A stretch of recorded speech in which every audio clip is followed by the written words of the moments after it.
They tried to hide me at the wedding like an embarrassing secret, but my revenge was served with applause and powerful allies. "Melissa, we need to discuss the seating arrangements." Mrs. Harrington's voice dripped with barely concealed disdain as she looked me up and down in the upscale Chicago bridal boutique. "Given the caliber of guests attending, we think it's best if you sit at table 19, near the kitchen." "Table 19?" I repeated, my voice steady despite the knot forming in my stomach. "But that's not with the family." "Well, yes, exactly," she replied, exchanging a meaningful glance with her husband. "The head tables are for immediate family and distinguished guests. We have the governor's chief of staff attending, several hospital board members, people of a certain standing. I'm Audrey's mother," I stated simply. "Traditionally, parents sit together at the head table." Mr. Harrington cleared his throat. "Melissa, we understand your position, but you must understand ours. Our son is marrying into a different background than he's accustomed to. Some accommodations must be made to ensure the event maintains the appropriate tone." Their words hung in the air as Audrey emerged from the fitting room in her wedding gown, her face falling as she sensed the tension. "My name is Melissa Warner, 48 years old, a single mother who raised my brilliant daughter Audrey on my own after her father abandoned us before she was born. What I want is simple: to be treated with basic dignity at my only child's wedding, and to share in her joy from a place of respect, not hidden away like an embarrassing family secret. Standing in my way are the Harringtons, Eleanor and Walter, whose old money and older prejudices have led them to view me as unworthy of sitting alongside their precious family." "Mom, what's going on?" Audrey asked, her eyes darting between us. "Just discussing the seating chart, darling," Eleanor interjected before I could respond. "Nothing for you to worry about on your special day." The seamstress, hovering nearby, looked uncomfortable as she pinned the final adjustments on Audrey's gown. "Your mother and I will work it out," I assured Audrey, unwilling to burden her with this conflict 6 weeks before her wedding. Eleanor's smile didn't reach her eyes. "Of course we will. Now, Audrey, about the coordinator's suggestion to limit the receiving line. Perhaps just Andrew, yourself, and us would be most efficient." Another subtle exclusion, another quiet erasure. As the appointment concluded and we prepared to leave, Eleanor placed a manicured hand on my arm, her diamond bracelet catching the light. "Oh, and the rehearsal dinner will be black tie," she mentioned casually. "I assume you'll need time to find something appropriate." The implication was clear. My wardrobe, like my profession, like my very existence, was inadequate for their world. Later, as I drove home to my modest apartment in the suburbs, my phone buzzed with a text from Audrey. "Mom, the Harringtons have revised the invitation list again. They've cut Aunt Diane and Cousin Paige without telling me. What's going on?" I gripped the steering wheel tighter. This wasn't just about seating arrangements or dress codes. The Harringtons were systematically cutting away pieces of our life to reshape Audrey's wedding into something that erased her history, and me along with it. I've spent 26 years building a life for Audrey and myself, brick by brick, sacrifice by sacrifice. When Thomas left me pregnant and alone at 22, I had no college degree, no family support, and no clear path forward. What I did have was determination and a talent for organization that landed me an entry-level position at Westbrook Communications. While other young mothers might have faltered under the dual pressures of single parenthood and a demanding career, I thrived on the challenge. I arrived early each day to prepare for meetings, stayed late to ensure every detail was perfect, and somehow still managed to make it to Audrey's school events and doctor's appointments. It wasn't easy. There were nights I collapsed into bed still wearing my work clothes, too exhausted to change, but we made it work. By the time Audrey entered high school, I had risen to become executive assistant to Harold Westbrook himself, CEO and founder of what had grown into a telecommunications empire. It wasn't the glamorous career some might dream of, but it was stable, respected within the company, and it paid for Audrey's prep school, her extracurriculars, and eventually her pre-med education. When Audrey met Andrew Harrington during her medical residency at Northwest Memorial Hospital, I was thrilled for her. He was kind, brilliant, and clearly adored my daughter. His background, son of Walter Harrington, chairman of the hospital board and heir to the Harrington shipping fortune, was incidental to his personal qualities, at least that's what I thought. Our first meeting with his parents at their Lakeshore Drive penthouse should have been a warning. Eleanor Harrington's eyes had slid past me after the most perfunctory of greetings, her attention focused entirely on Audrey. "And "What does your mother do, dear?" she had asked Audrey, not me, as though I weren't sitting right there. "Mom is the executive assistant to the CEO of Westbrook Communications," Audrey had replied proudly. "A secretary," Eleanor had murmured with a tight smile. How reliable. I had let it go at the time, attributing her dismissiveness to first meeting awkwardness.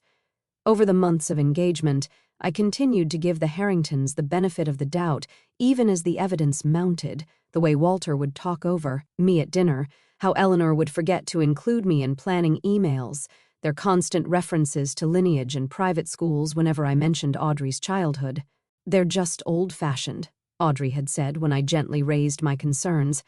"Once they get to know you better, they'll see how amazing you are." I wasn't so sure, but I kept my doubts to myself. This was Audrey's happiness, her future, and I wouldn't let my pride stand in the way of that. But with each wedding planning session, each thinly veiled comment about my simple lifestyle or limited understanding of proper society events, a creeping suspicion grew. The Harringtons weren't just old-fashioned, they were actively hostile to my presence in their son's life and, by extension, seemed determined to minimize my role in my own daughter's wedding. Still, for Audrey's sake, I smiled, accommodated, and compromised. I told myself it was just one day, just one event. I could endure anything for my daughter's happiness. What I didn't realize was how far the Harringtons would go to put me in my place. The rehearsal dinner at the Chicago Yacht Club was everything the Harringtons had promised: elegant, exclusive, and excruciating. I'd spent more than I could afford on a black cocktail dress that still somehow looked inadequate among the designer gowns and bespoke suits. Andrew's father gave a lengthy toast celebrating the joining of two distinguished families, conspicuously avoiding any mention of me or my side of the family, the side. That consisted of my cousin Diane, her daughter Paige, and my elderly Aunt Meredith, none of whom had been invited to this intimate gathering of 60 people. I maintained my composure throughout the evening, even when I discovered I'd been seated at a table with the event photographer and the wedding planner, rather than with any family members. Audrey, caught between family obligations and social demands, could only manage brief moments with me between being paraded around to meet Andrew's extended family and his parents' influential friends. "Mom, I'm so sorry," she whispered during one such moment. "This isn't what I wanted." "It's fine, sweetie," I assured her, squeezing her hand. "Tomorrow is what matters." But tomorrow arrived with new humiliations. I arrived at the Drake Hotel 2 hours before the ceremony, as instructed, only to be directed to a small anteroom while the Harringtons and their family occupied the main bridal suite. "Melissa, there you are," Eleanor said when she noticed me standing awkwardly in the doorway of the main suite, where I'd gone looking for Audrey. "The mother of the bride's area is down the hall. The coordinator should have told you. I was hoping to help Audrey get ready," I explained. "Oh, we have everything well in hand," Eleanor replied, gesturing to the team of stylists surrounding my daughter. "Too many people will just create confusion. Perhaps you should focus on getting yourself ready. The photographer wants the Harrington family photos at 3, and then we'll find time for your pictures with Audrey afterward, if the schedule allows." I looked to Audrey, who was having her hair styled, her eyes meeting mine in the mirror with apology and conflict. I could see her distress, her desire to speak up battling with her reluctance to create tension on her wedding day. "Actually, Mrs. Harrington," the wedding coordinator interjected, checking her clipboard, "the timeline has the bride with her mother first at 2:30, then the Harrington family at 3. Eleanor's smile tightened. "There must be a misunderstanding. We discussed this yesterday. The Harrington portraits are the priority, given the number of important family members who need to be included." "But Mom is—" Audrey began. "Darling, you don't want to start your marriage with unnecessary conflict, do you?" Eleanor cut in smoothly. "I'm sure your mother understands the practicalities of fitting everything into a tight schedule." The coordinator looked between us uncertainly. "It's fine," I said, swallowing my hurt. "The schedule can stay as Mrs. Harrington prefers." As I turned to leave, I heard Eleanor murmur to someone, "Such a shame Audrey didn't have a proper maternal figure growing up, just a secretary raising her alone. No wonder she needed our guidance for this event." The words hit me like a physical blow. I paused in the doorway, my hand gripping the frame as the room seemed to tilt. 26 years of sacrifice, of bedtime stories read despite exhaustion, of second jobs taken to afford dance lessons, of college applications edited late into the night, all dismissed as inadequate because I was just a secretary. In that moment, something shifted inside me. This wasn't just social awkwardness or generational differences in wedding expectations. The Harringtons were deliberately, systematically erasing me from my daughter's most important day. As I walked stiffly back to the small anteroom assigned to me, I passed a mirror and caught sight of my reflection, a woman diminished, made small by others' perceptions. The woman staring back at me looked nothing like the person who had fought through countless obstacles to raise a daughter who was, as of today, becoming a doctor. For Audrey's sake, I would get through this day with dignity, but I was done being invisible, done being just a secretary, done letting the Harringtons define who I was. The ceremony itself was beautiful, a perfect blend of traditional elements and personal touches. Walking Audrey down the aisle, a role the Harringtons couldn't deny me without raising eyebrows. I held my head high despite feeling the weight of judgmental stares from their side of the church. Audrey was radiant, her eyes shining with joy as she exchanged vows with Andrew, and for those brief moments, none of the rest mattered. It was during the reception that the battle lines were drawn more clearly. True to their word, the Harringtons had indeed seated me at table 19, tucked near the service entrance to the kitchen. My closest table mates were Andrew's former piano teacher, the officiant's wife, and several guests I suspected were last-minute additions used to fill seats. As dinner service began, I noticed Eleanor making her way around the room, greeting guests with practiced charm. When she reached my table, her smile dimmed noticeably. "Melissa, I trust everything is to your satisfaction?" she asked, her tone suggesting she was performing a duty rather than expressing genuine concern. "The table location is unexpected," I replied carefully. I had hoped to be closer to Audrey during her reception. Eleanor's smile remained fixed.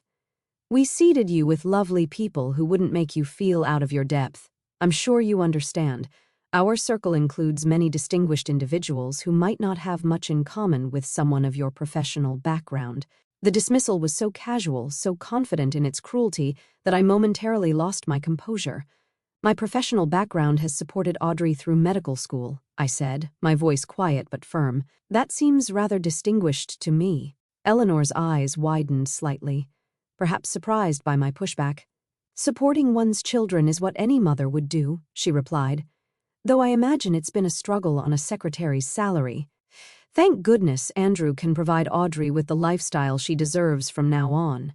Before I could respond, she was called away to address some minor crisis with the cake-cutting schedule. I sat back, my appetizer untouched, a familiar sense of inadequacy washing over me. Had I made a mistake in speaking up? Would my resistance only make things more difficult for Audrey? My phone buzzed with a text from Harold Westbrook. "Venue looks amazing from the photos. You've raised an incredible daughter, Melissa. The office is in good hands with Drew this weekend, but call if you need anything." The message was a lifeline, a reminder that outside this gilded ballroom, I was respected and valued. Harold had been understanding about my need to take 2 days off for the wedding, practically unheard of in his demanding schedule, and had even sent Audrey a generous gift. With renewed determination, I decided to make an effort to engage with the reception despite my isolation. I introduced myself to table mates, danced with my elderly Aunt Meredith when the band played her favorite song, and made a point of personally thanking the catering staff, who seemed surprised by the acknowledgement.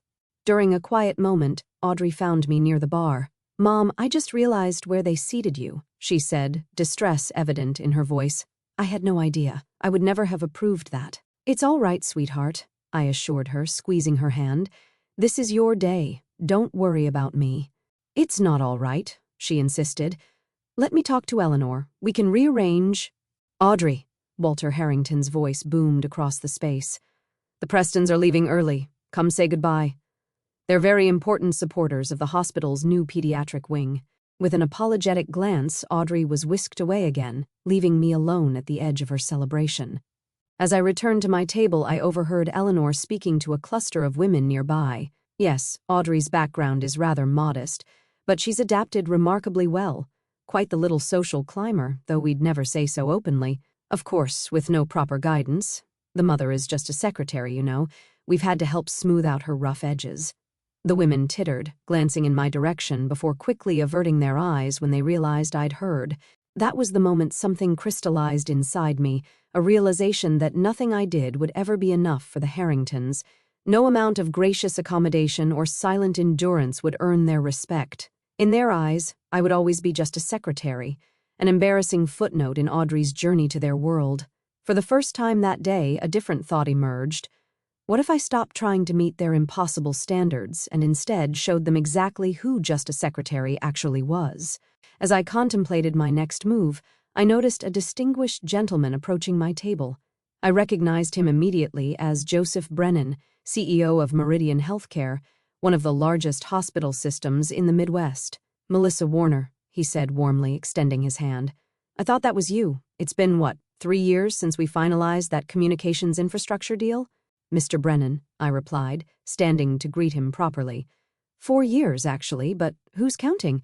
How have you been?" "Prospering, thanks in no small part to that contract you helped shepherd through," he said. "Harold doesn't know how lucky he is to have you." He glanced around the table. "May I join you for a moment? I'd love to catch up." As Joseph sat beside me, I could feel curious stares from nearby tables. Eleanor Harrington, in particular, seemed to be watching with narrow-eyed assessment. "I didn't realize you knew the bride and groom," I mentioned. "I'm on the hospital board with Walter," he explained. "Though, truthfully, I'm more interested in connecting with you. I've been trying to get a meeting with Harold about the new telehealth initiative for months. His assistant keeps telling me he's booked through September." I smiled, recognizing the gentle attempt at leveraging our connection. "That would be Drew, and yes, Harold's schedule is quite full. But I might be able to find a breakfast slot in late July if the project timeline is pressing." Joseph's eyebrows rose. "You have that kind of influence over his calendar?" "I've managed Harold's professional life for 15 years, Mr. Brennan.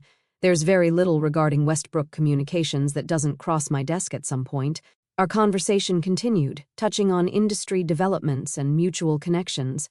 I was so engaged that I barely noticed the small crowd gathering nearby until a woman's voice cut through our discussion. Melissa Warner from Westbrook? I thought that was you." I looked up to see Catherine Prentice, the formidable CFO of Allied Technologies, approaching with genuine delight. Behind her was her husband, State Senator William Prentice. "The bride is your daughter?" Catherine continued. "I had no idea. She looks just like you." As Catherine and William joined our increasingly crowded table, more eyes turned in our direction. The senator's presence had a magnetic effect, drawing others from nearby tables. "Melissa's daughter just matched at Northwestern for her pediatric residency," Joseph informed them proudly, as though Audrey's accomplishment somehow reflected his own good judgment in knowing me. "Brilliant girl," Catherine agreed. "Must take after her mother." Within 20 minutes, my table near the kitchen had become an impromptu gathering of some of Chicago's most influential business leaders. Harold's wife, Victoria, arrived, kissing me on both cheeks and loudly lamenting that we'd been hidden away at this back table. The governor's chief of staff, whom Eleanor had specifically mentioned as a very important person guest, spent 10 minutes discussing a potential public-private partnership with Senator Prentice while standing directly behind my chair. From across the room, I could see the Harringtons watching in confusion and growing alarm. Eleanor whispered urgently to Walter, who kept glancing in my direction with a furrowed brow. The situation took an unexpected turn when Congressman David Holloway arrived late to the reception and made a beeline for our table. "Melissa," he called out, "there you are. Harold said you'd be here. Got a minute? I need your input on that press release for the infrastructure bill announcement."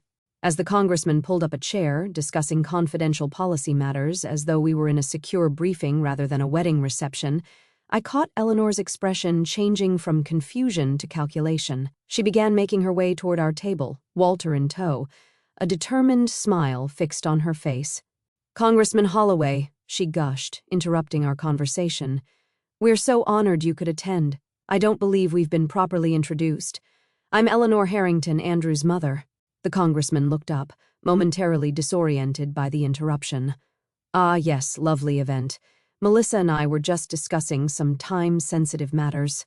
"I see you've met Audrey's mother," Eleanor continued, her tone significantly warmer than any she'd used with me previously. "Such a surprise to see you all getting along so well."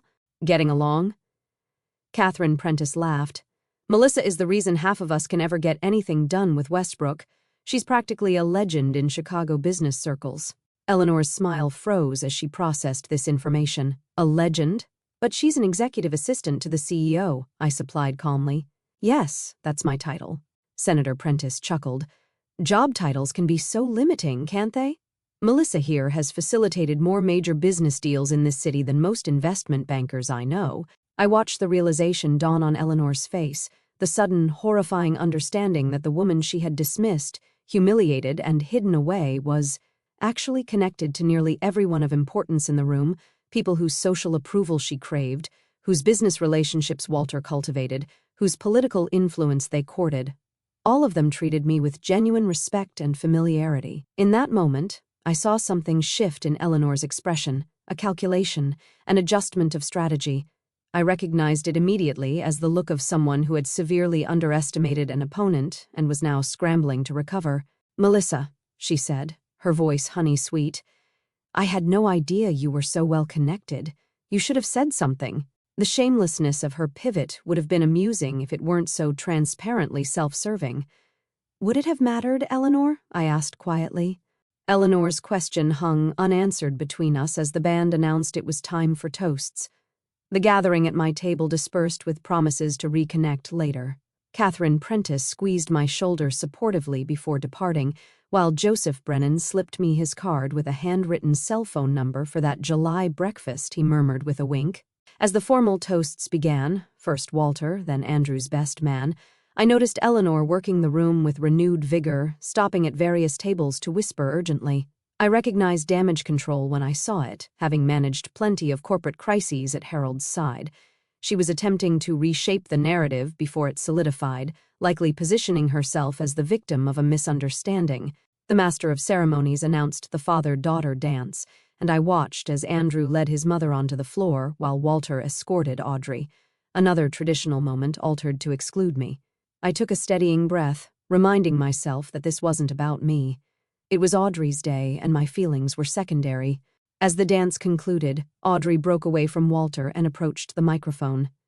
Thank you all for celebrating with us today, she began, her voice clear and confident. Tradition calls for a father-daughter dance, but as many of you know, I was raised by a single mother who was both mom and dad to me. Mom, would you please join me? A spotlight found me at the back table as murmurs rippled through the crowd. I saw Eleanor start forward, as if to intercept this deviation from the program, only to be restrained by Walter's hand on her arm. Their faces were rigid with barely contained displeasure. As I joined Audrey on the dance floor, the band began playing Wind Beneath My Wings, the song we had danced to in our living room when she graduated high school. It was a song I hadn't included on any of the planning lists, meaning Audrey had arranged this surprise independently. I'm so sorry about today, she whispered as we moved across the floor. I had no idea how they were treating you until Catherine Prentice mentioned it. She thought I knew you'd been seated in Siberia and was furious on your behalf. It's all right, I assured her, though we both knew it wasn't.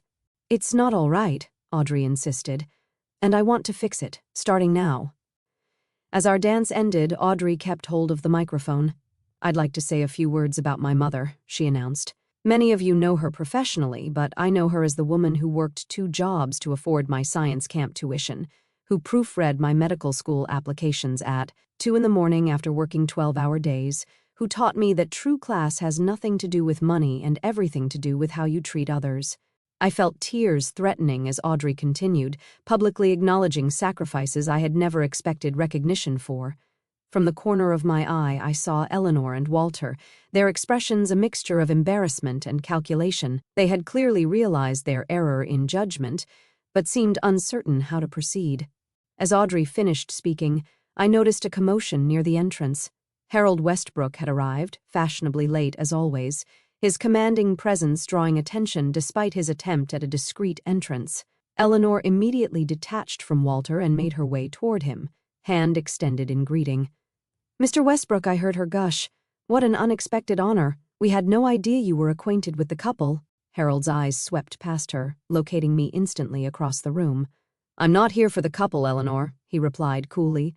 I'm here to support my right hand and dear friend Melissa on her daughter's special day. The dismissal was subtle but unmistakable.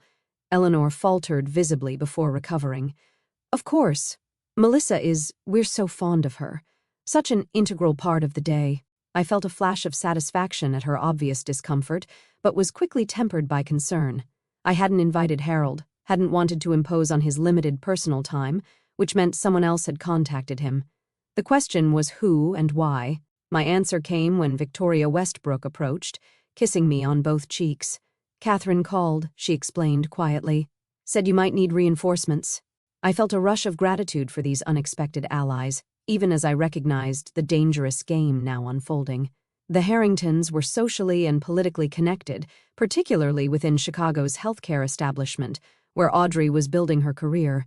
Humiliating them publicly could have unintended consequences for my daughter.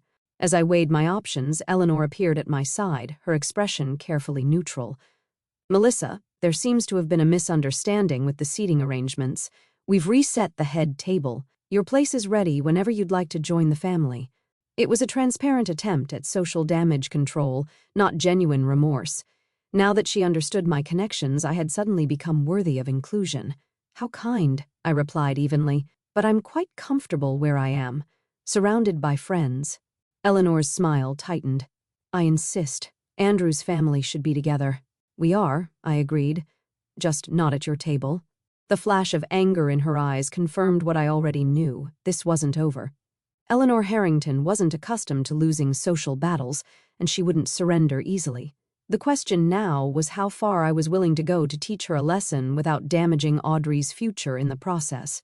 The wedding reception continued with strained undercurrents visible only to those aware of the power struggle taking place. Eleanor had shifted tactics, now working overtime to showcase what appeared to be a close relationship between us. She posed for photos with her arm linked through mine, loudly referring to me as our Melissa whenever influential guests were within earshot. I endured this charade with outward composure while planning my response. The opportunity came when the wedding coordinator announced it was time for the mothers' speeches. Eleanor went first, delivering a polished address that spoke of family unity and her joy at welcoming Audrey and her wonderful mother into our circle. When my turn came, I approached the microphone with quiet confidence. The room fell silent, curiosity evident on many faces after the evening's unusual dynamics. 26 years ago, I began. I found myself alone and pregnant, with nothing but determination and hope to guide me. Today, I stand before you as the mother of Dr. Audrey Warner, feeling a pride words cannot adequately express. I spoke from the heart about Audrey's journey, her compassion, her brilliance. I thanked Andrew for loving her so completely, and then I paused, my gaze finding Eleanor and Walter. "I've been referred to several times today as just a secretary," I said calmly. "It's true that my professional title is executive assistant, a role I've held with pride at Westbrook Communications for 15 years. What that title doesn't convey is that I've helped negotiate multi-million-dollar contracts, managed international crisis response, and yes, even coordinated events far larger than this beautiful wedding." Murmurs rippled through the crowd as I continued. "I believe we all deserve to be judged by our character and contributions, not by perceptions or titles. Tonight, I've been reminded of the extraordinary community that has supported Audrey and me throughout our journey, people who recognize that true worth isn't measured by wealth or status but by integrity, hard work, and compassion." I raised my glass to Andrew and Audrey. "May your marriage be built on mutual respect, genuine appreciation, and the understanding that every person's contribution has value, regardless of their title or position." The room erupted in applause as Eleanor and Walter sat frozen, their public mask of superiority shattered by my calm, measured words. I hadn't needed to explicitly call out their cruelty. Everyone who had witnessed their behavior understood exactly what I meant. As I returned to my seat, Harold Westbrook stood to shake my hand, a gesture immediately captured by the wedding photographer and several guests with smartphones. The image of Chicago's telecommunications titan showing public respect to just a secretary would speak volumes in their social circles. Eleanor's carefully constructed facade had crumbled, and there was nothing she could do to rebuild it. In the weeks following the wedding, the repercussions of that evening spread through Chicago's social circles like ripples in a pond. I hadn't needed to actively damage the Harringtons' reputation. They had accomplished that themselves by allowing their prejudice to be witnessed by the very people whose approval they coveted. Catherine Prentice called to tell me that Eleanor had been quietly removed from the Art Institute's fundraising committee, a position she had leveraged for social capital for years. Joseph Brennan mentioned casually during our July breakfast that Walter had been passed over for the hospital board chairmanship he had assumed would be his. Small, significant consequences that would sting far more than any public confrontation. Audrey and Andrew returned from their honeymoon to find the dynamics between our families permanently altered. When they hosted their first dinner party as a married couple, Eleanor arrived with a carefully selected gift for me, an expensive designer scarf. I knew she expected me to fawn over it. "How thoughtful," I said, accepting it with a polite smile. "I'll add it to my collection." Eleanor's attempt at reconciliation, or perhaps damage control, continued throughout the evening, her behavior almost comically deferential as she repeatedly mentioned my invaluable insights and impressive professional network. Walter, too, made strained efforts to engage me in conversation about Westbrook's latest telecommunications initiatives, clearly having researched topics he thought might impress me. I responded with unfailing courtesy and the kind of genuine warmth they had never shown me, not because I had forgiven their cruelty, but because I had risen above it, and we all knew it. The most satisfying moment came a month later when Andrew called to tell me he and Audrey had decided to decline Walter and Eleanor's offer to purchase them a house in the Harringtons' exclusive neighborhood. "We found a place closer to the hospital," Andrew explained.